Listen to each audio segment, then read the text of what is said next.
오빠 분명히 한국은 다르다고 말했잖아. 쌍둥이로 보이는 외국인 여성들이 한국의 지하철 입구 계단을 내려가며 자신의 오빠를 향해 손가락질하고는 혀를 차고 있습니다. 요즘 보기 드문 가족 구성원인 삼남매지만 어째서인지 그러한 삼남매의 옆에는 부모님으로 보이는 어른은 전혀 보이지 않는데요. 그런데 바로 그 순간 지하철의 계단을 전부 내려온 쌍둥이 여동생들은 무언가를 발견하게 되고 이내 도저히 믿을 수 없다는 표정을 지으며 오빠와 서로의 얼굴을 번갈아 보기 시작합니다. 그제서야 오빠로 보이는 한 외국인 남성은 이제 내 말을 믿어주겠어라며 갑자기 지하철 바닥에 주저앉아 동생들의 손을 마주잡고 눈물을 흘리기 시작하는데요. 과연 외국인 삼남매는 이곳 한국의 지하철 상가에서 무슨 일을 겪은 것일까요? 안녕하세요. 저는 스페인에서 온 삼남매 중 제일 막내인 라미르라고 합니다. 스페인라는 나라와 저의 이름이 조금 생소하실 수는 있지만 저에게는 자랑스러운 한국 이름인 미현이라는 이름도 가지고 있기에 저를 알고 있는 친구들과 사람들은 대부분 저의 스페인 이름보다는 미현이라는 한국의 이름으로 불러주고 있는데요. 저희 가족은 미현이라는 이름을 가진 저뿐만 아니라 석현이라는 이름을 가진 오빠, 그리고 다현이라는 이름을 가진 저희 언니로 이루어져 있습니다. 매우 특이하게도 한국의 끝자리 이름을 통일해 새롭게 한국식 이름을 지은 저희 삼남매는 지금은 아프고 힘든 추억이 있던 나라 스페인을 떠나 한국에서 살고 있는데요. 물론 어린 나이인 20대 초반의 나이로 이루어진 저희 삼남매는 아직은 세상을 잘 모르는 나이이지만 지금 한국이라는 나라를 선택한 것에는 왜 이제서야 한국에 오게 되었을까라는 말을 거의 매일 할 정도로 저희 삼남매는 이곳 한국에서 제2의 인생을 살고 있다고 해도 과언이 아닙니다. 어렸을 때 스페인에서 태어난 저희 삼남매는 각각 1년 차이의 시간을 두고 태어난 매우 특이한 삼남매였습니다. 힘들게 저희를 낳으신 어머니와 아버지께서는 처음 자식 계획을 하실 때 이렇게나 많은 자식을 원한 것은 아니었기에 저희는 태어나자마자 원하지 않던 아이들이라는 소리를 들어야 하는 다소 불운한 가정 환경에서 태어났죠. 태어나자마자 부모님의 도움 없이는 아무것도 할 수 없던 오빠와 언니, 그리고 저는 어째서인지 아무런 이유 없이 매일 밤 부모님의 강압적인 태도에서 시작된 교육을 받아야만 했습니다.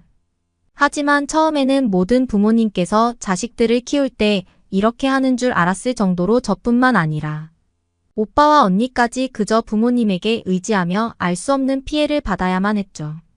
부모님께서는 저희를 키우는데 돈이 많이 든다는 이유로 어느 순간부터 밥을 전혀 주지 않으셨고 심지어는 저희를 가족 구성원에 등록하게 되면 그에 따른 부가적인 돈을 더 많이 내야 된다면서 가족 구성원의 문서에도 등록하지 않으셨습니다.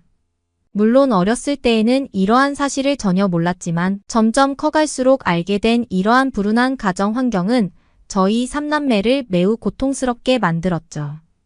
당연하게도 스페인의 초등학교조차 제대로 다니지 못했던 저희 삼남매는 어렸을 때부터 부모님에게 방치된 채 그저 집에서 시간을 보내거나 밖을 걸어 다니며 시간을 보낼 뿐 아무런 기초 교육을 받을 수 없었고 받을 수 있는 환경도 아니었습니다.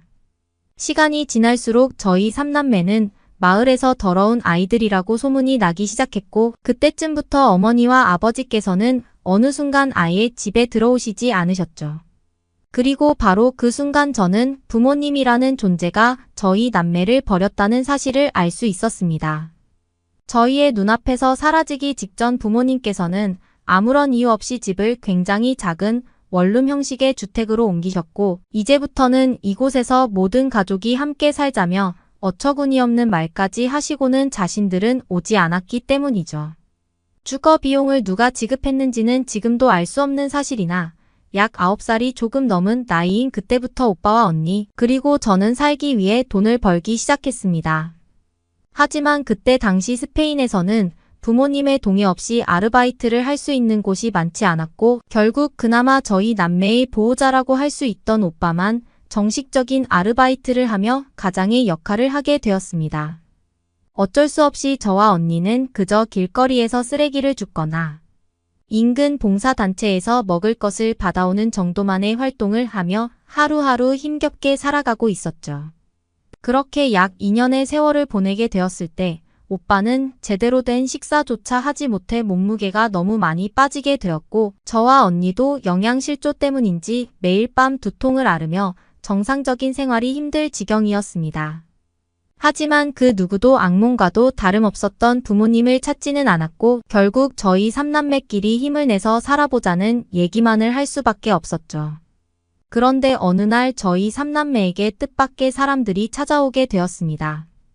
여느 때와 다름없이 오빠는 일하러 나가고 저와 언니는 집에서 휴식을 취하고 있었는데 누군가 문을 두드리더군요. 도저히 올 사람이 없어서 조금 의문스럽기는 했지만 저와 언니는 문을 열어주었고 그곳에는 약 2년 동안 저희를 버리고 사라졌었던 부모님과 정체를 알 수 없는 동양인의 부부가 있었습니다.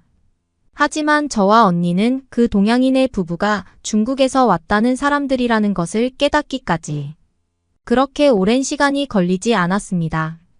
부모님께서는 마치 저희를 굉장히 자주 만난 듯 알 수 없는 거짓말을 하며 저와 언니의 경계를 풀어주려고 했고 젊은 중국인 부부는 어색한 스페인어를 하며 저희를 입양하고 싶다는 말을 늘어놓기 시작했죠. 저와 언니는 부모님에게 너무 화가 나는 마음에 대체 지금의 상황이 뭐냐며 상황 설명을 요청했지만 부모님께서는 저와 언니를 다른 방으로 데려가더니 이렇게 해서 돈을 받으면 오빠에게도 주겠다면서 정말 부모가 맞는지조차 의심스러운 설득을 시작했고 어차피 부모라고도 생각하지 않고 있던 저와 언니는 차라리 중국인 부모에게 입양을 가서 지금의 부모님을 만나지 않는 것이 더 좋겠다는 생각에 이르렀습니다. 겉으로 봤을 때는 젊은 중국인 부부가 그렇게 나쁘게 보이지만은 않았고 그저 평범한 사람처럼 보였기에 저와 언니는 곧바로 오빠에게 전화를 걸어 상황을 알리고 집으로 와달라고 했죠. 그리고 약 10분이라는 얼마 지나지 않은 시간 오빠가 오게 되었습니다. 그렇게 오빠와 부모님, 그리고 중국인 부부는 꽤 긴 시간의 대화를 나누면서 알 수 없는 고함 소리도 들려왔고 결국 부모님은 방에 있던 저와 언니를 노려보고는 집 밖을 나가시더군요. 그리고 그날부터 저희 삼남매는 그 중국인 부부에게 정식으로 입양될 수 있었습니다. 오빠는 저와 언니에게 돈이 부족한 지금의 상황에서 어쩔 수 없이 입양에 동의할 수밖에 없었다는 말과 함께 그래도 서로 다른 국가의 사람이지만 부모라는 존재가 있는 게 조금이나마 생활에 도움이 될 것이라며 저와 언니를 안아주었죠. 하지만 그날 이후 저희 삼남매는 전보다 더한 지옥 같은 삶을 살게 되었습니다. 스페인의 작은 마을에서 농사일을 하며 지내던 중국인 부부는 오빠와 언니를 밤낮 가리지 않고 농장의 인부로 이용하며 일을 시키기 시작했고 제일 막내였던 저에게는 매일 이른 아침 나가서 길거리에 돈을 받아오라는 명령을 하셨기 때문이죠.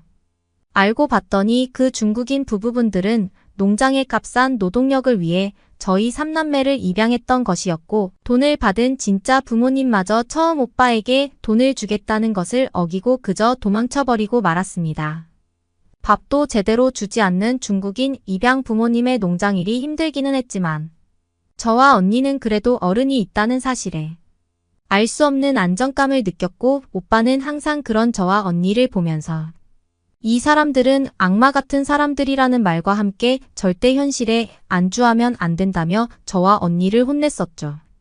하지만 지금까지 부모의 손길을 제대로 받아보지 못한 저와 언니는 점점 시간이 지날수록 중국인 입양 부모님의 말씀을 따르기 시작했고 그들이 하는 모든 말을 믿기 시작했습니다.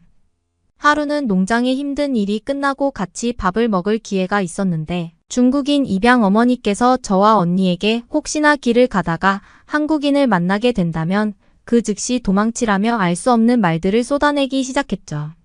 무슨 이유 때문인지 몰라도 중국인 입양 부모님은 이야기를 나눌 기회가 있을 때마다 한국은 절대 가서는 안 되는 위험한 나라라는 말과 함께 한국이 엄청난 후진국이라고 설명을 해주었고 저와 언니는 중국인 입양 부모님과 함께 지내는 약 2년여의 시간 동안 그 말을 그대로 믿게 되었습니다. 그때 당시에는 그러한 잔소리와 이상한 말을 하는 입양 부모님도 여느 부모님과 다를 것 없는 관심이라고 생각했고 저와 언니는 점점 한국인과 한국에 대한 악감정을 가지기 시작했죠. 하지만 오빠는 그런 저와 언니를 보면서 정신을 차리라는 말을 매일 밤마다 하기 시작했습니다. 오빠는 농장의 일이 끝나고 매일 새벽 다른 일을 하며 돈을 모으고 있다는 말과 함께 조금만 더 돈을 모으면 이 집에서 도망치자며 저와 언니를 설득하더군요. 하지만 언니와 저는 완전히 그 중국인 입양 부모님의 말씀에 설득되어 버린 것인지 그때 당시에는 그저 집에서 도망치자는 오빠의 말을 수긍하기가 힘들었습니다. 그런데 어느 날 집에 아무도 없던 시간, 오빠가 처음 보는 여자와 함께 집에 있던 저와 언니를 찾아왔습니다. 그리고 놀랍게도 그 여자는 오빠의 여자친구인 한국인 언니분이셨죠. 계속해서 중국인 입양 부모님에게 한국인과 한국에 대해 좋지 않은 소리를 들어왔던 제 언니는 너무 놀라 오빠의 한국인 여자친구를 피하려고 했지만 오빠의 한국인 여자친구분께서는 저와 언니에게 한국은 전혀 그런 나라가 아니라며 그 중국인 부부가 잘못되었다는 사실들을 알려주기 시작했습니다.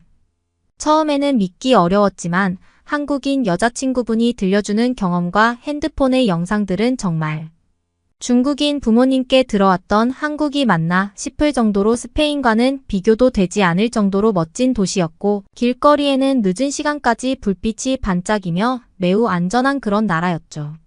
수영이라는 이름을 가진 오빠의 한국인 여자친구분은 지금 한국에서 부모님에게 여러 개의 옷가게를 물려받아 운영하고 있는데 조금만 기다리면 지금의 이상한 중국인 입양 부모님과 스페인을 떠나 한국에서 함께 살게 될 것이라면서 놀라운 얘기들을 해주더군요. 자꾸만 저와 언니를 설득하는 오빠와 수영 언니의 이야기에 저와 언니는 점점 설득되기 시작했고 정말 죽기보다 가기 싫었던 한국이었지만 결국 약 3년여의 시간 동안 서로 돈을 모으며 정식 비자, 이민을 준비하자는 계획을 세우기에 이르렀죠. 그때 당시 3년이 지나면 오빠는 19세가 넘는 나이가 되는 것이었고 저와 언니도 조금 더 성숙할 수 있는 시기였기에 저와 언니는 그저 오빠와 수영 언니가 시키는 대로 매일 밤 농장 일이 끝나면 힘든 몸을 이끌고 다른 가게에 아르바이트를 하며 오빠와 똑같이 돈을 모아나가기 시작했습니다. 하지만 힘든 나날이 지속되어 갈수록 지금 중국인 부모님께서 잘해주시는데 굳이 이곳을 떠나야 될까라는 의문이 자꾸만 들었고 계획했던 한국 이민으로의 날이 다가올수록 점점 그러한 의지는 꺾여만 갔죠. 그럴 때마다 오빠의 남자친구인 이 언니는 저와 언니를 설득했고 결국 3년이라는 시간이 흘러 도망치려는 계획을 잡은 날이 다가오고야 말았습니다. 새벽 시간을 이용해 도망치기로 했던 저희 3남매는 중국인 부모님께서 잠든 기회를 틈타 무사히 그 집을 빠져나왔고 그렇게 약 1시간 정도를 걸어 밖에서 저희를 기다리고 있던 수영이 언니를 만날 수 있었죠. 수영이 언니는 저와 언니를 안아주며 울음을 터뜨렸고 이제 무사히 한국으로 가기만 하면 모든 게 끝날 것이라며 저와 언니를 위로해 주었습니다. 하지만 한국으로 가면서도 만약 중국인 입양 부모님께서 말했던 것처럼 한국이 정말 더 후진국이거나 살기 어려우면 어떻게 하지라는 생각이 머릿속에서 떠나지 않더군요. 그런데 한국 공항에 도착한 순간 저는 한결 마음이 놓이면서 중국인 부모님께서 했던 모든 말이 거짓이라는 것을 알 수 있었습니다.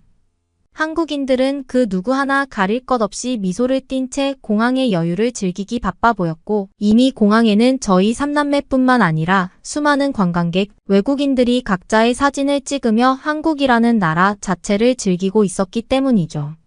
짧은 공항 구경을 끝내고 수영이 언니의 손에 이끌려 수영이 언니가 운영하고 있다는 옷가게를 가기 위해 지하철에 올라탔을 때에는 사실상 인생에서 처음 이용해 본 한국의 지하철이 너무 쾌적하고 조용해서 놀랄 수밖에 없었습니다.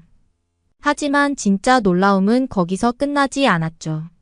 수영이 언니는 한국의 지하상가에서 옷가게를 운영하고 있다며 저와 언니 그리고 오빠에게 길을 안내해주며 앞장서고 있었는데 그때 저의 눈에는 이상한 물체가 보이기 시작했습니다. 아무리 봐도 처음 보는 물체의 수영이 언니에게 저게 무엇이냐고 물어보았고 수영이 언니는 살짝 미소를 짓더니 한국의 지하철과 지하상가 근처에서 운영되는 공용 공기청정기라며 설명을 해주더군요. 살면서 너무 비싼 공기청정기에 단 한 번도 사용해보지 못했는데 한국의 지하철에는 그러한 디지털적인 공기청정기 수십 대가 설치되어 있었고 실제로 한국의 지하상가는 제가 실내에서 지내던 순간보다 더 깨끗한 공기가 피부로 느껴질 정도였습니다. 한국의 엄청나고도 깨끗한 공기청정기 공용시설에 저는 한국이 어떠한 나라인지 곧바로 파악해버렸고 언니 또한 저희 손을 잡고는 느끼는 했지만 지금이라도 선진국의 나라 한국에 온 게 무척 다행이라면서 울음을 터뜨리고 말았죠. 중국인 입양 부모님께서는 항상 한국의 길거리에는 도둑들이 판을 치고 있다며 언제나 조심해야 된다고 말을 했지만 실제 수영이 언니가 운영하고 있는 지하상가 옷가게는 상점 밖에 외부로 옷을 진열해도 그 누구도 훔쳐가지 않더군요. 오히려 그곳에 있던 지하철 이용객 한국인들은 옷이 바닥에 떨어져 있음에도 바닥에 떨어진 옷을 주워 다시 가게에 돌려줄 뿐이었습니다. 중국인 입양 부모님께서 했던 모든 말들과 한국은 전혀 정반대의 상황이 펼쳐지고 있었고 더욱 놀라웠던 것은 이러한 모든 상황이 이미 한국인들에게는 너무나 익숙한 평범한 일상과 다를 것이 없었다는 사실이었죠. 더는 저희 3남매를 보호해줄 부모님이 없다는 사실이 슬프기는 했지만 그러한 빈자리를 수영이 언니는 채워주기 위해 무척 많은 노력을 했고 저와 언니 그리고 오빠도 금방 한국의 생활에 적응해 나가며 점점 정신적으로 그리고 육체적으로 성장하기 시작했습니다. 한국에 오게 되고 짧은 한국 여행을 마친 뒤 저와 언니는 곧바로 수영이 언니를 도와 지하상가 옷가게의 운영을 돕기 시작했고 너무나 살기 편하게 되어 있는 한국의 상황에 그동안 스페인과 중국이 얼마나 후진국이었는지 뼈저리게 느낄 수 있었습니다. 지하상가에 옷가게가 있어서 호흡이 조금 힘들지 않을까 생각했지만 항상 24시간 가동되는 한국의 지하철 공기청정기는 이러한 저의 걱정을 완전히 잠재워 주었고 저는 이러한 모든 것이 공용시설이라는 것에 한국은 정말 다르다는 생각을 할 수밖에 없었습니다. 그러는 사이 법적 보호자가 필요했던 저희 3남매는 오빠와 수영이 언니의 결혼으로 정상적인 가족을 이룰 수 있었죠. 수영이 언니의 한국인 부모님께서도 우려했던 것과 달리 저희 오빠와 언니 그리고 저를 무척이나 반겨주셨고 그동안 삶이 얼마나 힘들었겠니라며 불고기와 밥을 해주셨던 그날은 아직도 제가 힘들 때마다 떠올리는 따뜻한 기억이 되어주고 있습니다. 한국에 온 지 약 3년이라는 시간이 지나 한국식 이름도 생긴 지금 오빠는 이 언니와 행복하게 지내고 있고 저와 언니는 그러는 사이 조금씩 취업을 준비하며 마음 편한 공부를 해나가고 있습니다. 취업을 해야 되는 또 다른 목표가 있기는 하지만 너무나 불안정했던 지난날의 과거와 달리 그저 공부에만 집중할 수 있는 선진국. 한국에서의 삶은 그동안의 모든 아픔을 보상받는 것 같을 정도로 행복한 나날인 것 같습니다. 그러면 다음 사연으로 넘어가겠습니다. 저는 지금부터 한국 기업의 실체를 폭로하겠습니다. 한 프랑스인 여성이 진지한 모습으로 컴퓨터 앞에 앉아 키보드를 두드리고 있습니다. 잠시 후 그녀는 자신이 쓴 글을 보면서 비장한 표정으로 다짐을 하기 시작하는데요. 대체 그녀에게 무슨 일이 벌어진 건지 한번 알아보러 가실까요? 안녕하세요. 저는 프랑스에서 주부로 살고 있는 헤이젠이라고 합니다. 제가 결혼에 골인하기까지 무려 5년이라는 세월이 걸렸어요. 연애만 5년을 하다 보니 결혼까지 가는 길이 쉽지만은 않았거든요. 남편과는 결혼하자마자 아이를 갖기 위해 이것저것 많은 걸 해봤습니다. 하지만 아이를 갖는다는 게 쉽게 되지는 않더라고요. 그러던 어느 날 긴 시간을 함께 견뎌낸 남편과 저에게는 꿈꾸던 순간이 찾아왔답니다. 바로 아이를 갖게 된 거였어요. 산부인과에서 초음파를 하면서 아이가 뱃속에 자리 잡았다는 말을 들었을 때에는 말로 표현할 수 없을 만큼 감격스럽더군요. 임신하는 내내 남편과 저는 아이에 대한 기대감으로 가득 찼었답니다. 저희 아이는 어떤 모습을 하고 있을까, 어떤 아이로 자라날까 궁금해하며 매일 밤 잠들기 전에는 아이의 미래에 대해 이런저런 얘기를 나눴었습니다. 남편은 똑똑하고 듬직한 아들이 낳았으면 좋겠다고 했고 저는 씩씩하면서도 사랑스러운 딸이 낳았으면 한다고 했어요. 출산이 다 되어갈 쯤 아이 옷도 미리미리 구입해서 옷장을 가득 채워놨고 아이방도 아기자기하게 꾸며놓으며 태어날 아이를 기다렸습니다. 그렇게 10개월이라는 기나긴 시간이 흘러 드디어 아이가 세상의 모습을 드러냈어요. 분홍분홍한 피부에 오밀조밀한 이목구비를 가진 아기는 정말 사랑스럽기 그지없었습니다. 남편의 얼굴을 빼닮았는지 제 얼굴을 빼닮았는지는 조금 더 지켜봐야 알 것 같았어요. 하지만 갓 태어난 아기치고는 오뚝한 코를 가져서 훗날 미인이 되지 않을까 싶더라고요. 병원에서 퇴원한 뒤에는 매일매일이 행복한 육아의 연속이었어요. 바쁘다 보니 힘들 때도 있었지만 아이의 사랑스러운 웃음소리에 피로가 싹 달아나곤 했습니다. 그런데 좀 지나고 나서부터 아이에게서 이상한 점들이 발견되기 시작했어요. 그때만 해도 육아 초보였던 저는 그저 지나가는 증상쯤으로 여겼었답니다. 별일이 있을까 싶었거든요. 하지만 그 증상은 점점 심해지는 걸 볼 수 있었어요. 모유를 먹이면 자주 토하는가 하면 아무리 먹여도 배가 차지 않는 듯 칭얼거리곤 했거든요. 기저귀를 갈 때마다 매번 묽은 변을 쏟아내서 깜짝 놀랄 정도였습니다. 처음에는 그냥 신생아들에겐 흔한 일이려니 했는데 아이의 증상이 날이 갈수록 심해졌어요. 이제는 모유만 갖다 대면 먹지는 않고 울기 바쁘더라고요. 너무나 걱정되는 마음에 저는 유명하다는 병원은 죄다 찾아다니면서 소아기내과와 소아청소년과 할 것 없이 아이를 데리고 다니면서 검사를 시켰어요. 아이의 검사 결과를 기다리는 데는 한 달도 좋게 넘게 걸리더군요. 하지만 한 달이 걸려서 결과가 나오면 다행이었어요. 왜냐하면 그렇게 기다려서 결과를 들으러 가면 어떤 병원이든 아이의 뚜렷한 병명을 찾지 못했거든요. 의사들은 마치 짠 듯이 입을 모아 아직 어려서 적응하는 과정일 거라며 시간이 해결해 줄 거라고 했습니다. 하지만 시간이 흐를수록 제 불안감만 커져갔어요. 이러다간 아이의 영양 상태가 나빠질 게 눈에 선했거든요. 병원을 전전하느라 집안 살림은 엉망이 되어버렸고 남편과도 매번 싸우기 바빴어요. 어느 날 제 얼굴을 보려고 화장실 거울을 보는데 매일 밤 우는 아이를 달래느라 잠을 못 자 다크서클은 턱 밑까지 와 있었습니다. 그때 정말 얼마나 충격적이었는지 몰라요. 아이는 상태가 더 안 좋아져 포동포동해야 할 볼이 점점 오목하게 파이기 시작했어요. 쏙 들어간 눈에 헬스케진 얼굴을 볼 때마다 가슴이 미어졌습니다. 이러다간 안 되겠다 싶었어요. 정말 답답해 마음을 털어놓을 곳이 필요했거든요. 그래서 찾아간 곳은 절친한 친구 이니스의 집이었습니다. 그 애는 저희 사정을 다 알고 있었거든요. 이니스는 울먹이는 저를 꼭 껴안아주며 얼마나 힘들었냐고 위로해줬어요. 그때 얼마나 한없이 고마웠는지 모른답니다. 그 애는 프랑스의 병원들이 얼마나 비싼지, 얼마나 많은 돈을 쓰며 병원을 다녔을지 걱정해 주더라고요.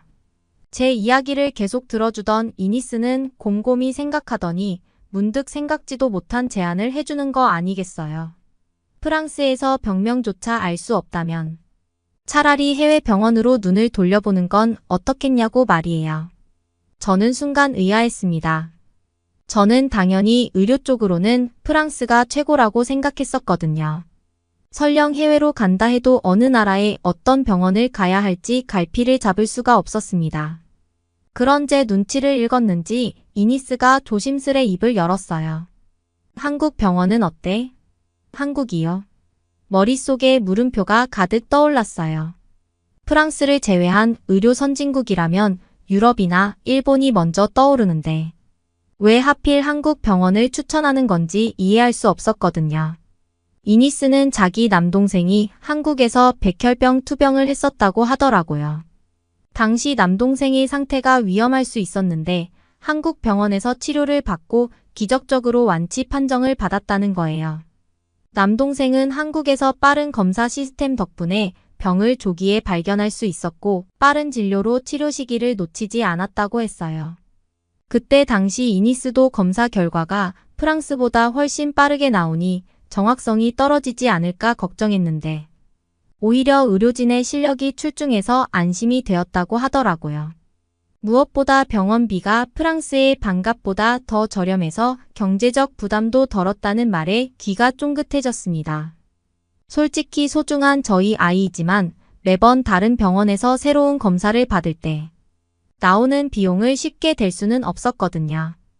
거기다 이니스는 한국 병원의 입원실도 쾌적하고 간호사들도 친절해서 입원 생활이 편했다고 알려줬어요.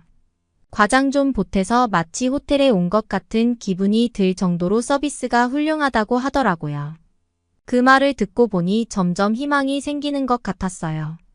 더 늦기 전에 한국에 가서 아예 치료를 받아야겠다고 생각이 들었습니다.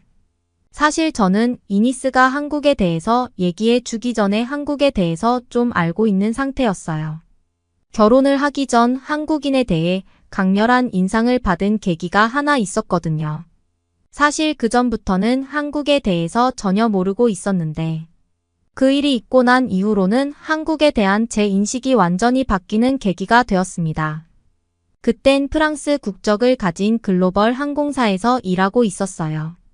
워낙 규모가 큰 항공사인 만큼 전 세계 곳곳에 노선을 가지고 있었고 그래서 여러 국적의 동료들과 일할 기회가 많았습니다. 매일같이 비행을 거듭하던 어느 날 평생 잊을 수 없는 사건이 터졌어요. 비행 스케줄은 파리 공항을 출발해 루앙으로 향하는 거였습니다. 늘 하던 대로 기내 업무의 한창이었는데 어찌된 일인지 그날은 유독 날씨가 험악하더라고요. 그런데 마침 갑자기 저희가 탄 비행기가 금한 거센 난기류에 휘말리고 만 거예요. 그 난기류가 얼마나 심각했는지 비행기는 통제 불능 상태나 다름없었어요. 비행기를 자주 타보신 분은 아시겠지만 난기류는 비행기 안전을 위협하는 가장 무서운 존재 중 하나잖아요.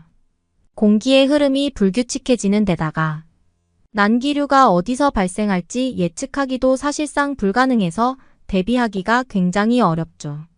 보통 난기류를 만나게 되면 객실 선반에 들어있던 승객들의 짐들이 떨어지는 건 꽤나 자주 있는 일인데 그날만큼은 차원이 다를 정도로 아수라장이 되더군요.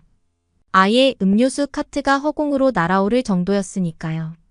차가운 금속재 카트였는데도 그렇게 천장으로 확 떠버리는데 얼마나 무서웠는지 몰라요. 저를 포함한 다른 승무원의 몸이 천장과 벽에 처참하게 부딪히는 광경을 보면서 정말 아무것도 할 수 없었답니다. 승객들은 공포에 질려 비명을 지르는 데다가 아이들은 울음을 터뜨리기까지 해서 기내는 말 그대로 아비규환이 따로 없었어요.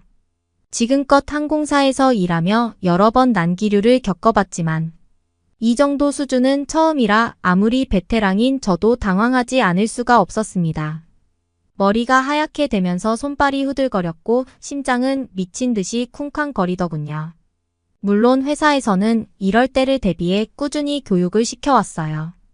난기류를 만났을 때의 대처법은 물론이고 위급한 순간에도 승객의 안전이 최우선이라는 사명감을 심어주기 위해 노력했답니다. 회사에서 그런 훈련을 받은 덕분인지 머릿속으로 당황스럽고 무서웠지만 어떻게든 최대한 매뉴얼에 맞춰 행동하려고 안간힘을 썼어요. 하지만 훈련 때처럼 쉽게 되지는 않더군요. 손부터가 덜덜 떨렸으니까요. 그런데 그때 한 승무원이 눈에 띄는 거 있죠. 한국에서 온 태희는 승무원이었어요. 제가 알기로 태희 씨는 승무원 경력이 그리 길지도 않은 신입이었거든요. 태희 씨조차도 이런 강도의 난기류는 처음 겪어봤을 텐데 태희 씨는 놀랍게도 당황하는 기색 하나 없이 승객들에게 안전벨트를 매라고 안내 방송을 하는 거예요. 목소리에서 묻어나는 믿음직함과 침착함은 저마저도 안심이 될 정도였다니까요. 태희 씨는 그렇게 안내 방송을 한 뒤에 통로에 굴러다니는 음료수 카트를 치우려다가 발목을 크게 삐어버렸어요. 카트에 부딪힌 발목은 순식간에 부어올랐고 보기에도 너무 고통스러워 보였습니다. 그런데 이어서 믿을 수가 없는 광경이 펼쳐지더군요. 태희 씨는 아랑곳하지 않고 통로를 가로질러 승객들을 돌보는 게 아니겠어요. 고통에 찡그린 표정을 감추려 했으며 승객들의 안전을 위해 자기 몸을 사리지 않고 헌신하는 모습에 저는 어떻게 저렇게까지 할 수 있는지 존경하는 마음까지 들 정도였습니다. 태희 씨는 기체가 안정될 때까지 쉴 새 없이 통로를 오갔어요. 승객들을 안심시키고 부상자들을 돌보느라 자신의 상처쯤은 아랑곳하지 않았습니다. 결국 우여곡절 끝에 국제공항에 무사히 비상 착륙할 수 있었어요. 하지만 슬픈 소식이 있었습니다. 태희 씨가 그 이후에 4주 동안이나 병원에 입원해야 한다는 소식을 들었거든요. 하지만 태희 씨 덕분에 몇몇 승객들만 다치는 정도로 피해를 줄일 수 있었답니다. 그 사건 이후로 저는 한국인들에 대해 각별한 애정을 갖게 되었어요. 태희 씨에게서 느꼈던 강인함과 희생정신은 단순히 개인적인 특성이 아니라 한국인 특유의 정신이 아니었을까 하는 생각이 들었거든요. 아무튼 그렇게 이니스를 만나 한국 병원에 대해 심도 있는 대화를 나누고 난 후 저는 한 걸음에 집으로 달려갔어요. 현관문을 열고 들어서자마자 남편에게 오늘 있었던 일을 다 말해주었습니다. 이어서 저는 한국에서 아이를 치료하면 어떨까 하고 살며시 제안을 했어요. 이니스에게 들은 이야기를 줄줄 퍼대니 남편의 눈빛이 진지해지더라고요. 아이가 매일같이 앓는 모습을 지켜보는 게 남편에게도 큰 고통이었을 테니까 말이에요. 저조차도 아이의 작은 신음소리에 가슴이 미어지는데 남편 입장에서도 병원을 전전하며 좋아지지 않는 아이의 상태에 속이 타들어가고 있었을 거예요. 잠시 고민하던 남편은 이내 고개를 끄덕였어요. 지푸라기라도 잡는 심정으로 해볼 수 있는 건 다 해봐야 한다며 한국행을 결정했습니다. 남편의 직업이 개발자라서 정말 다행이라고 생각했어요. 어디서 일하든 노트북만 있으면 일하는데 큰 문제가 없으니까요. 다행히 남편이 회사의 사정을 말씀드리며 퇴사를 통보하자 대표님은 흔쾌히 배려해 주시면서 아이의 쾌유를 빌어주셨다고 하더군요. 떠나기 전 할 일이 태산이었지만 아이의 건강을 되찾는 게 우선이라는 일념으로 밤낮 없이 뛰어다녔어요. 짐을 싸고 서류를 준비하고 비행기표를 구하느라 정신이 없었습니다. 하루가 48시간이었으면 좋겠다고 생각할 정도로 눈코 뜰 새 없이 바빴답니다. 그렇게 정신없는 나날들을 보낸 끝에 드디어 한국행 비행기에 몸을 실었어요. 우여곡절 끝에 인천공항에 도착해 입국 심사를 받는 동안 제발 한국에서는 아이의 병이 무엇인지 발견돼서 치료를 했으면 좋겠다고 얼마나 기도했는지 몰라요. 공항을 나서자마자 남편은 휴대폰을 꺼내 무언가를 검색하기 시작했어요. 미리 알아본 카쉐어링 앱을 설치하느라 여념이 없더라고요. 몇 번 터치만으로 주변에 있는 자동차를 쉽게 빌릴 수 있다는 점이 참 편리했답니다. 빌리는 것도 간단했지만 정작 놀라운 건 대여한 차량들의 상태였어요. 말끔히 세차되어 있을 뿐만 아니라 내부 청결 상태도 흠잡을 데 없이 깔끔했거든요. 일주일 후 저희 부부는 초조한 마음으로 병원을 찾았어요. 주치의 선생님께서는 한참 동안 컴퓨터 화면을 들여다보시더니 의미심장한 표정으로 입을 떼셨습니다. 알고 보니 저희 아기는 아미노산 대사이상 질환을 앓고 있다는 거예요. 단백질을 먹으면 제대로 소화시키지 못하는 병이라고 말씀하시면서 모유든 분유든 아마 다 소화를 못했을 거라고 하시더라고요. 아이는 꼭 특수 분유를 먹어야만 한다는 말씀에 머리가 띵해질 지경이었습니다. 이 자리에서 아이의 병이 나을 수 있는 방법만 들을 수 있을 줄 알았지. 청천벽력 같은 소식을 들을 줄은 꿈에도 몰랐었거든요. 한순간에 하늘이 무너져 내리는 기분이 들었어요. 남편 얼굴도 하얗게 질려서는 허탈한 웃음을 짓고 있었습니다. 주저앉아 버린 저희를 보시고는 의사 선생님께서는 다행스럽다는 말씀을 꺼내셨어요. 한국에서는 특수 분유를 쉽게 구할 수 있고 가격도 프랑스의 10분의 1 수준이라서 부담이 없을 거라고 하시더군요. 선생님께서 추천해 주신 분유라도 먹여보라는 말씀에 그래도 작은 희망이 생기는 것 같았습니다. 사실 프랑스에서는 이 정도 진단도 받을 수 없이 모두 이상 없다고만 말을 했었거든요. 처방전을 들고 병원을 나서는데 남편이 스마트폰으로 뭔가를 검색하고 있더라고요. 아마도 특수분유에 대해 자세히 알아보고 싶은 모양으로 보였어요. 저도 궁금한 마음에 옆에 바짝 붙어 같이 화면을 들여다봤습니다. 한국 특수분유에 대해서 알아본 지 몇 시간이 지났을까? 이제 분유를 어떻게 살지 고민이 되었어요. 한국에 오기 전에 알아본 바로는 한국인들은 직접 장을 보러 다니기보다는 인터넷 배송을 많이 이용한다고 하더군요. 배송 속도가 엄청 빨라서 인터넷 배송을 많이 사용한다고 하는데 도대체 얼마나 배송이 빠를지 궁금했습니다. 호기심이 생긴 저희는 쿠팡이라는 앱을 깔아서 특수분유를 주문해 봤어요. 주문을 마치고 잠에 들었는데 다음날 저희는 현관문을 열어보고 나서 깜짝 놀라지 않을 수 없었답니다. 제가 주문한 그 분유가 말끔하게 포장되어 곱게 놓여 있었거든요. 밤사이에 이렇게 빨리 배송이 될 수 있다니 정말 믿을 수가 없었습니다. 프랑스에서는 아무리 빨라도 좋기 일주는 걸리거든요. 어느 날 아침 남편이 갑자기 한국에 있는 회사에 면접을 보러 가야 한다고 하더라고요. 면접 장소가 집에서 굉장히 멀리 떨어져 있어 아침에 자동차를 몰고 가도 되겠냐고 물어봤어요. 오늘은 다행히 일정이 따로 없어서 남편한테 차를 써도 될 것 같다고 말을 했답니다. 남편이 차를 타고 이미 면접을 간 상태였는데 저는 달력을 보고 당황할 수밖에 없었습니다. 하필 오늘이 아이를 데리고 병원에 가기로 한 날이었거든요. 병원이 꽤 멀리 있어서 차로 갔어야 했었지만 이미 남편이 차를 끌고 나간 상태여서 어쩔 수 없었어요. 어떻게 해야 되나 고민하던 찰나 문득 전에 읽었던 어떤 기사가 떠올랐습니다. 프랑스에 있을 때 읽었던 기사였는데 그 기사는 어떤 한 외국인 기자가 일주일 동안 한국 지하철만 타보고는 세계 최고의 지하철이라고 극찬했다는 내용이었어요. 사실 그때는 지하철인데 다 비슷하지 않을까 싶어서 별 감흥이 없었거든요. 기자가 한국을 좋아하는 나머지 과장해서 쓴 게 아닐까 하는 생각도 들었고요. 하지만 마침 한국인이 직접 타봐야겠다고 생각이 들었습니다. 저는 애를 데리고 지하철역을 타자마자 생각이 180도 달라졌어요. 일단 역사 내부가 너무 깨끗한 거예요. 바닥은 물론 구석구석이 먼지 하나 없이 반짝거렸습니다. 파리 지하철과는 비교도 안 될 정도로 말이에요. 그리고 한국말을 잘 모르는 제게 너무 고마운 점이 있었는데 바로 지하철 매표기에 외국어 선택 버튼이 있는 거 아니겠어요? 그 덕분에 큰 어려움 없이 영어로 표를 살 수 있었습니다. 저처럼 방향 감각이 없는 사람도 헤매지 않고 찾아갈 수 있게 여관에 안내 표지판이 잘 되어 있더라고요. 한글뿐 아니라 영어와 일본어 그리고 중국어로도 쓰여 있었고 그림으로도 표시되어 있어서 누구라도 쉽게 길을 찾을 수 있게 배려한 게 인상 깊더군요. 그리고 또 하나 스크린 도어가 설치되어 있어서 정말 마음에 들었어요. 저희 아기가 몸이 약해서 먼지 때문에 숨쉬기가 힘들까봐 걱정이 많았거든요.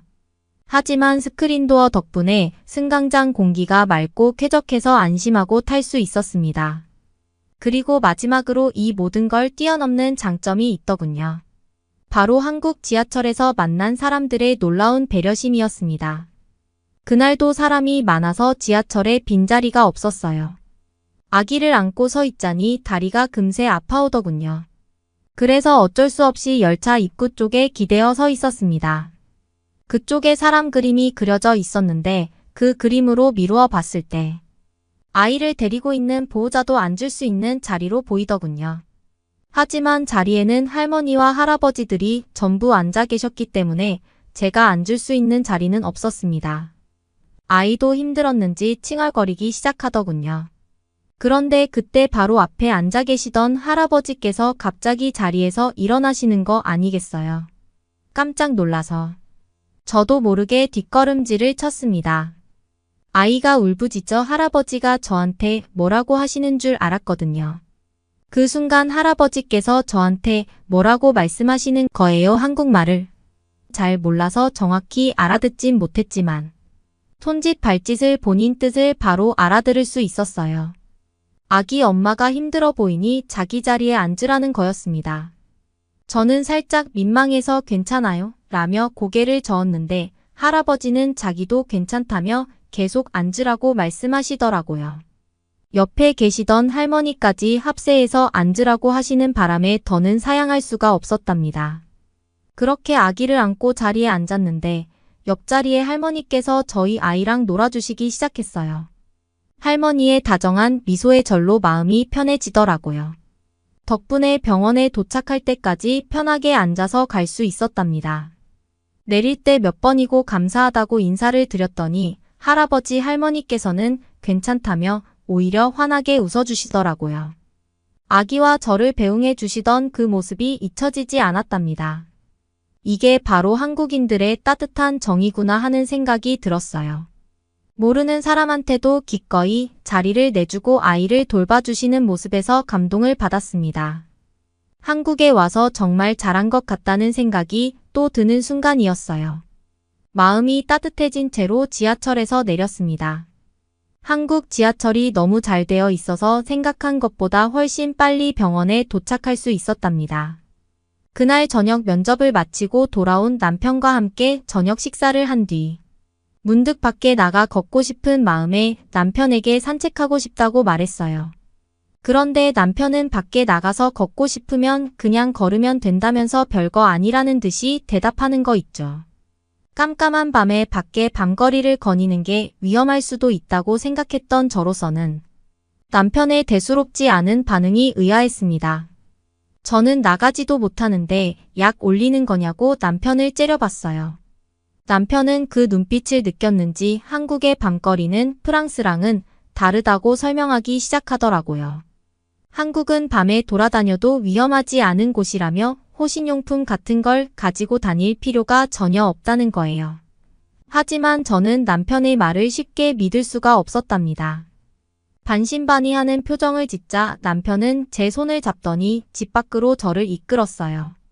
밖은 어두웠지만 가로등 불빛이 은은하게 길을 밝혀주고 있더군요. 저는 여전히 불안한 마음에 주위를 살피며 조심조심 걷기 시작했습니다. 그런데 신기하게도 지나다니는 사람들은 저 일을 전혀 신경 쓰지 않는 것 같았어요. 다들 정말 별일 없다는 듯 제 갈 길만 가더라고요. 게다가 밤인데도 생각보다 많은 사람이 거리를 돌아다니고 있었습니다. 심지어는 여자 혼자 다니는 모습도 심심찮게 보였답니다. 이 광경을 보며 낮에 지하철에서 겪었던 일이 떠올라 남편에게 들려줬어요. 남편은 제 얘기를 듣더니 신기하다는 반응을 보이며 다음에는 같이 지하철을 타보자고 제안했습니다. 저희는 그렇게 밤거리를 걸으며 한국 생활에 대한 소감을 나누기 시작했고, 결국 저희 둘 다 한국행을 잘 선택했다는 결론을 지었어요. 희귀병을 앓는 아이에게 좋은 치료를 받게 해줄 수 있고 무엇보다 치안 걱정 없이 살 수 있으니까요. 앞으로 한국에서 정착하는 것까지 고민하게 됐답니다. 이 고마운 나라를 위해 앞으로 제가 할 수 있는 일을 계속 고민해 봐야겠다고 생각했답니다. 그래서 그러는데 이번에는 한국 명소와 맛집에 대해서 글을 쓸까 하는데 혹시 저희 같은 외국인이 꼭 알았으면 하는 명소나 맛집 같은 곳이 있을까요? 아니, 이거 생각보다 너무 비교되잖아. 한국이랑 중국은 가까운 나라인데 어떻게 이렇게나 다른 거지? 여기 독일 출신의 여성이 한국에 막 도착을 했네요. 그녀는 잠시 후 한국 곳곳의 모습을 둘러보더니 굉장히 놀라워하는 모습인데요. 과연 그녀가 어떤 장면들을 봤길래 이렇게 놀라워하는지 한번 알아보러 가실까요? 안녕하세요. 저는 독일에서 살고 있는 데미아라고 합니다. 저는 사람들에게 맛있는 요리를 만들어주는 요리사로 일하고 있는데요. 최근에는 아시아에 있는 음식들에 관심이 생기더라고요. 그래서 저는 각 나라마다 맛집으로 유명한 식당들에 직접 가서 음식들을 먹는 식으로 여행을 하고 있답니다. 가장 최근에는 중국에 먼저 방문했다가 한국을 다녀왔는데 이때 한국에서 경험한 것들이 제겐 잊지 못할 기억이 되어서 이렇게 컴퓨터 앞에 앉았어요. 사실 한국에 도착했을 때 저는 겁에 많이 질려 있는 상태였어요. 중국에서 경험한 것들이 제겐 너무나 충격적이었거든요. 길거리를 거닐 때 길을 건너는 것조차 정말 무서울 정도로요. 그게 뭐가 무섭냐고 생각하시겠죠? 중국에서는 길을 건너려고 하면 이상하게 길가에 신호등 같은 게 거의 없다 보니 차가 멈추질 않아요. 무조건 차가 우선인 거죠. 그래서 길을 한번 건너려고 하면 마치 제가 어린아이가 된 것처럼 손을 들면서 제가 여기에 있다는 걸 차들에게 알려주면서 가야지 겨우 차를 멈출까 말까 하는 상황이었어요. 대부분이 제가 손을 들더라도 속도를 줄이지 않은 채 쌩 지나가기 일쑤였고요. 근데 중국 사람들은 아무렇지 않게 그렇게 쌩쌩 다니는 차들 사이를 여기저기 잘 피해서 다니더라고요. 어떻게 보면 정말 놀랍더라고요. 저런 말도 안 되는 환경에 완벽하게 적응을 한 거니까요. 길을 건너는 게 하도 무서웠던 저는 그래도 신호등이 있는 곳은 괜찮겠지 싶어서 신호등이 있는 곳을 간신히 찾아냈어요. 그래서 일부러 거기에서 길을 건너기도 했죠. 근데 신호등이 있다고 하더라도 없는 곳과 그닥 차이는 없더라고요. 애초에 신호등이 없는 것처럼 신호를 무시하면서 차들이 쌩쌩 지나가 버렸기 때문이에요. 이 정도면 정말 중국에서 길을 건너는 행위 자체가 서바이벌이 아닌가 싶은 생각이 들었을 정도였어요. 대체 어떻게 해야지 다른 중국 사람들처럼 차를 잘 피해갈 수 있을까 하는 생각밖에 들지 않았답니다. 그리고 중국 사람들이 운전을 정말 격하게 하더라고요. 자동차나 오토바이가 도로 위를 달리는 걸 흔하게 볼 수 있는데 옆에서 그 장면을 보고 있으면 운전하는 사람들이 질주하듯이 속도를 정말 빠르게 내고 위험하게 사람들을 이리저리 피해가면서 운전하는 거 있죠. 아니, 중국은 속도 제한이 없는 나라인가요? 심지어는 사람이 건널 수 있는 초록불이 켜져 있어서 길을 건너려고 했는데 사람이 이때 건너는 건 애초에 문제가 안 되잖아요.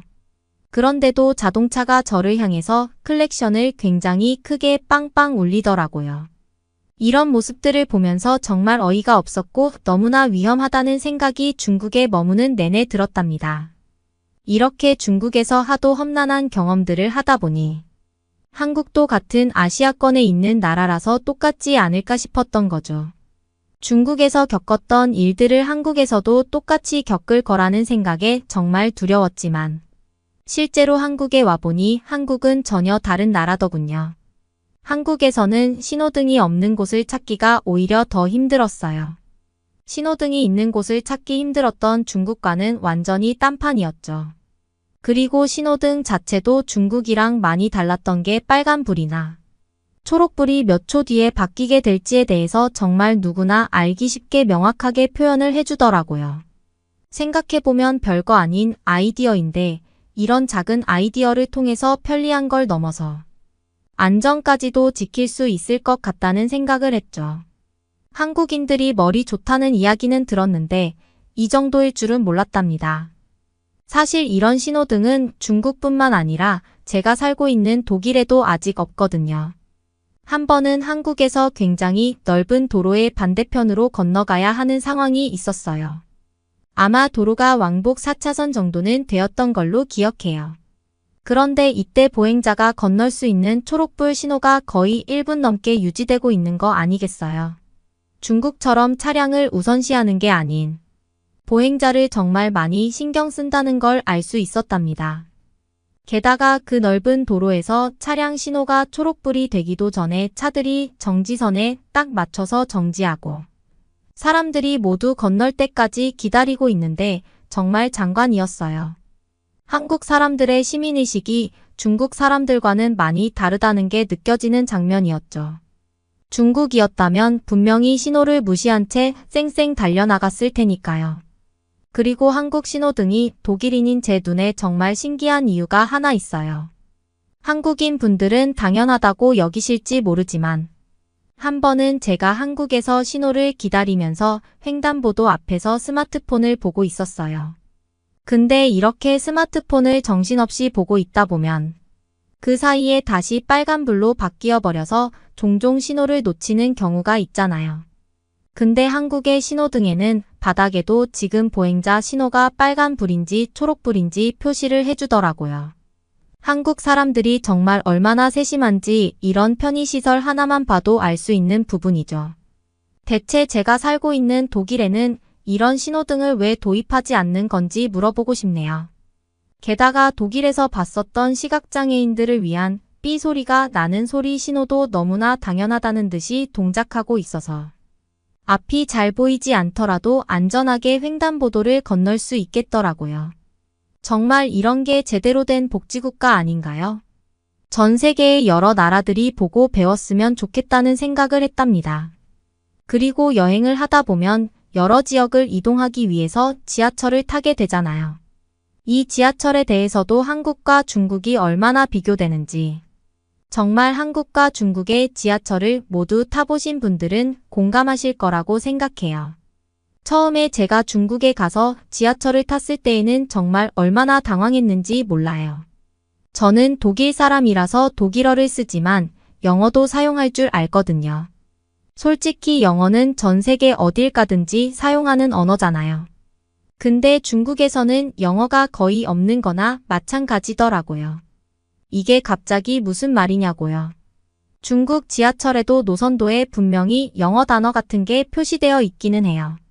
근데 이렇게 표시되어 있는 영어 단어들이 제대로 확인해 보면 영어 단어가 아니라 중국식 병음으로 영어를 교체해 놓은 거 아니겠어요? 예를 들어서 지하철이라는 단어는 서브웨이인데 이 단어를 잔이라는 단어로 마음대로 바꿔버린다든지 베이징 공항 J터미널은 터미널 2가 아니라 이하우 항젤러로 바꿔버린다는 식으로 말이죠. 쉽게 말해서 중국어를 할 줄 모르면 영어를 할 줄 알아도 전혀 소용이 없는 거예요. 이럴 거면 대체 영어를 뭐 하러 적어 놓은 거죠. 이런 모습을 보면서 얼마나 당황을 했는지 몰라요. 영어가 적혀 있는데도 영어를 언어가 아니라 거의 그림처럼 받아들여야 했죠. 안 그래도 중국어를 하나도 몰라서 혼란스러운데 어딘가로 지하철을 타고 이동하려고 하면 영어가 아니라 똑같은 그림 찾기처럼 똑같이 생긴 단어를 찾으면서 돌아다녀야 했으니까요. 중국의 지하철에 있는 단점은 이것뿐만이 아니었어요. 제가 여행 갔을 때가 분명히 아주 추운 겨울이었어서 사람들이 땀을 흘릴 만한 날씨가 아니었어요. 근데 지하철을 타자마자 굉장히 쾌쾌한 냄새가 나더라고요. 정말 이 냄새는 말로 설명하기가 힘든데 그래도 설명해보자면 마치 사람이 오랫동안 씻지 않았을 때 나는 냄새라고 할까요? 중국 사람들이 대부분 머리를 감지 않았는지 다들 머리가 기름져 있는 건 물론이고 여름이 아닌데도 땀 냄새가 그렇게 많이 나더라고요. 지하철을 타고 꽤 오랜 시간 동안 이동해야 하는 경우가 있었는데 중국 지하철 특유의 냄새 때문에 당장 내리고 싶은 마음을 참느라고 얼마나 힘들었는지 몰라요. 안 그래도 말도 통하지 않아서 괴로워하고 있었는데 냄새 때문에 몇 배는 더 괴로워진 거 있죠. 그리고 지하철은 공공장소라서 보통 조용히 타고 있는 게 에티켓이잖아요. 근데 어떤 아저씨가 핸드폰에서 나는 소리를 엄청나게 크게 키운 채로 타고 있는 거 아니겠어요? 지하철 같은 곳에서는 보통 공공장소니까 이어폰으로 노래를 듣지 않나요? 핸드폰에서 울려대는 소리가 어찌나 우렁차던지 지하철 안이 다 울릴 정도로 엄청 큰 소리가 계속해서 들리다 보니 시끄러워서 너무 고통스럽더라고요. 그래서 오죽하면 한번 내렸다가 다음 열차를 탔던 적도 있다니까요. 중국의 지하철에서 이렇게 고통스러운 일을 겪었던 저는 한국도 분명 근처에 있는 나라니까 비슷한 문화를 갖고 있을 거라는 생각을 갖고 마음을 단단히 먹은 채 서울의 지하철을 타게 되었어요. 그런데 한국의 지하철은 중국의 지하철과는 정말 수준이 다르더군요. 일단 지하철을 타려면 표를 사야 하잖아요. 그래서 역 안에 있는 승차권 발매기로 갔는데 승차권 발매기의 언어를 영어로 바꿀 수 있는 버튼이 아주 크게 보이는 거 아니겠어요? 이 버튼을 보고 저는 얼마나 안심했는지 몰라요. 마치 독일 지하철에 표를 사는 것처럼 어렵지 않게 한국의 지하철에서도 표를 뽑을 수 있었죠. 그렇게 지하철을 탔는데 지하철 안에 있는 노선도를 보니까 전부 영어로 아주 친절하게 적혀 있더라고요. 중국의 지하철에서처럼 중국어를 알아야지만 읽을 수 있는 그림 같은 엉터리 영어가 아닌 저처럼 영어를 사용하는 사람이 제대로 읽을 수 있는 영어였죠. 정말 반가웠답니다. 뿐만 아니라 영어로 표기를 해주는 것 말고도 역이 멈출 때마다 어떤 역인지 알려주는 안내 방송이 나왔는데 안내 방송 안에서도 항상 영어로 어떤 역인지 설명을 해주고 있어서 제가 어디에서 내려야 하는지 착각하는 일 없이 정확하게 알 수 있었죠. 심지어 특정 역에서만 이렇게 알려주는 게 아니라 모든 역에서 이런 식의 안내 방송을 하고 있더라고요. 한국이야말로 외국인 관광객이 마음 편히 제대로 관광하러 올 수 있는 나라구나 싶은 생각이 들었어요. 그리고 한국 사람들은 다들 좋은 향수를 뿌리고 다니나요? 중국이랑은 다르게 한국에서는 다들 좋은 향수를 뿌리고 다니는 건지 모르겠지만 좋은 향이 나기도 하고 냄새가 나지 않다 보니 정말 쾌적하게 이동할 수 있었답니다. 사람들이 잘 씻고 다니는 건 말할 것도 없고요. 게다가 제가 해외여행을 다니다 보니 캐리어를 큰 걸 들고 다니거든요. 그래서 짐이 많으니 서 있을 때 힘들어 했었는데 이런 제 모습을 본 어떤 한국인 남성분이 저보고 앉으라면서 자리를 양보해 주시는 거 있죠. 정말 그땐 얼마나 설레었는지 몰라요. 제가 외국인인데도 불구하고 한국인 남성분께 배려를 받고 있다는 따뜻한 느낌을 받을 수 있었죠. 그리고 제가 아까 중국 지하철에서는 어떤 아저씨가 지하철이 다 울릴 정도로 시끄럽게 노랫소리를 틀어대는 바람에 엄청 힘들었다고 했었잖아요. 반면에 한국의 지하철 내부는 엄청나게 조용하더라고요. 모두들 하나같이 이어폰을 착용한 채로 조용히 이동하는 분위기였고 대화를 하더라도 작은 소리로 소근거리면서 대화하는 모습을 보면서 한국 사람들은 중국 사람들과는 다르게 다른 사람에게 피해를 주지 않으려고 하는 선진적인 시민의식이 몸에 배어 있다는 걸 바로 느낄 수 있었어요. 이런 걸 보면 한국인들이 매너가 참 좋더라고요. 그렇게 저는 지하철을 타고 한국의 한정식을 파는 아주 유명한 맛집으로 갔어요. 이 식당은 한국의 건축미를 잘 살린 게 굉장히 인상적이더라고요.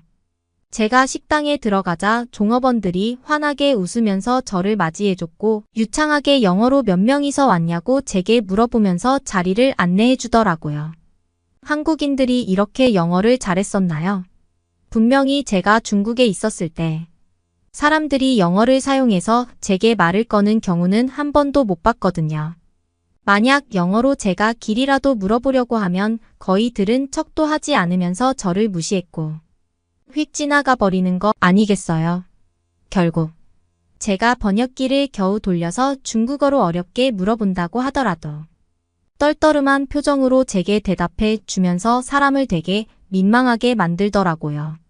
그런데 한국에서는 평범한 종업원도 이렇게 유창한 영어로 제게 친절하게 말을 건네오니 놀라지 않을 수 없었죠. 게다가 한국 사람들은 식당 종업원이 아니더라도 그냥 길거리에서 길을 물어보면 영어로 정말 친절하게 설명해 주더라고요. 대체 한국인들은 몇 개 국어를 할 수 있는 건지 궁금할 정도라니까요. 한국인들이 똑똑하다는 얘기를 듣기는 했는데 이 정도일 줄은 몰랐죠. 정말 대단하고 멋있다고 생각했답니다. 그렇게 한정식 메뉴 중에 가장 인기 있다는 메뉴들을 시켰는데 제가 주문한 음식들 말고도 셀 수 없이 많은 음식들이 나오는 거 아니겠어요? 단순히 양만 많은 게 아니었어요. 맛 자체도 정말 깔끔하다는 생각이 들 정도로 군더더기 없이 맛있었고 밑간도 너무 짜거나 달지도 않다 보니 계속해서 먹게 되더라고요. 이렇게 그릇을 깨끗하게 비워본 게 얼마만인지 한국 음식은 정말 최고였어요.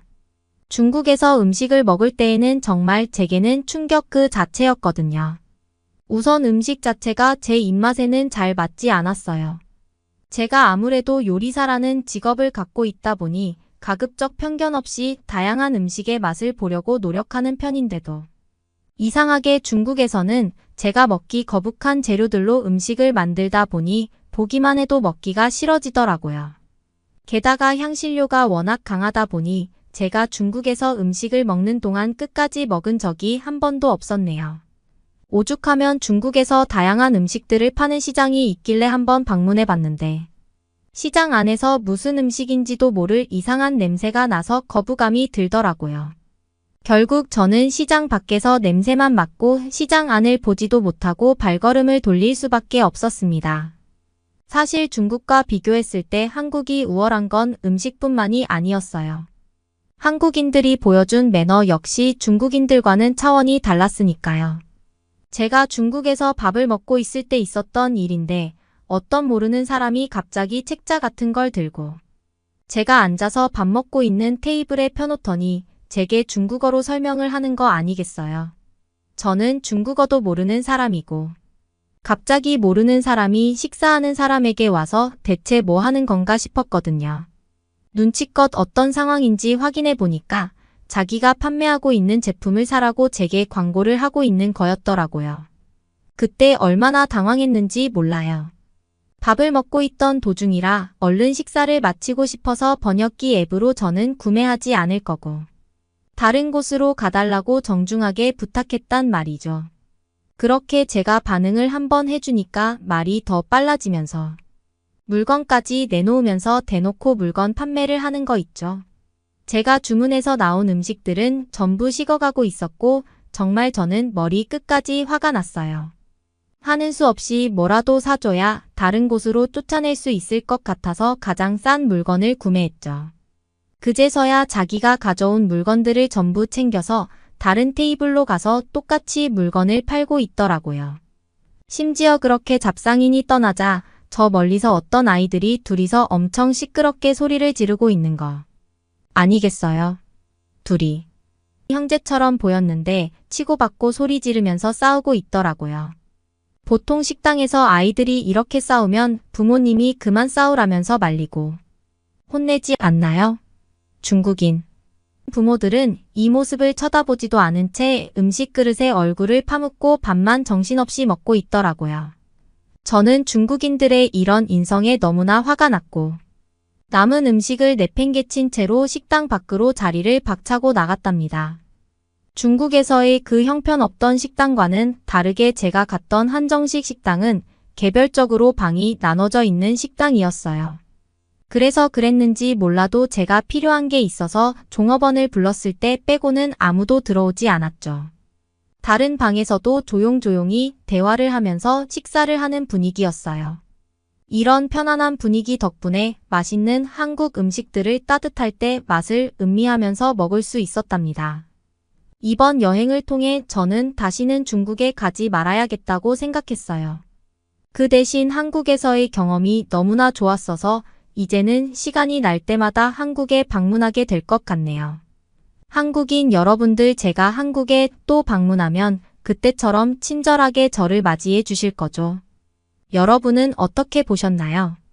응원과 격려의 한마디씩을 댓글로 남겨주시기 바랍니다. 사연자분들께 전달해 드리겠습니다. 실제 사연 제보를 받고 있습니다. 채택되신 분께는 작은 선물도 보내드리고 있습니다. 저희의 사연이 여러분의 하루에 작은 힘이 될 수 있었으면 좋겠습니다. 감동적인 사연을 주변 분들과 이야기 나눠보세요. 더욱더 좋은 영상으로 다시 찾아뵙겠습니다.